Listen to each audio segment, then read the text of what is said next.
Maximum என்னோடய படங்கள் இப்படி தான் இருக்கும்னு நினைக்கிறேன். இப்போது 4 தான் இருக்குது.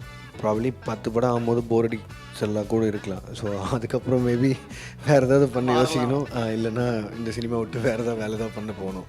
பட் இப்போதைக்கு எனக்கு எனக்கு தெரிஞ்ச சினிமா இதுதான். என்னோடய ஃபிலிம் மேக்கிங் இதுதான். இதை தாண்டி இதை உடச்சி புதுசாக ஒன்று பண்ண முடியுமான்னு எனக்கு தெரியல.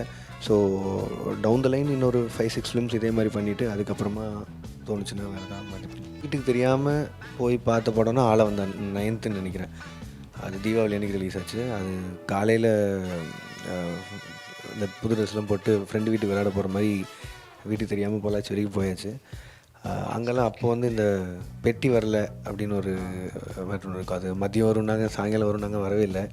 ஈவினிங் 6க்கு வந்தது.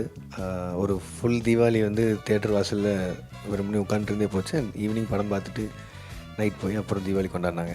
அது மறக்கவே முடியாது. என்ன வச்சு கொண்டாடினாங்க.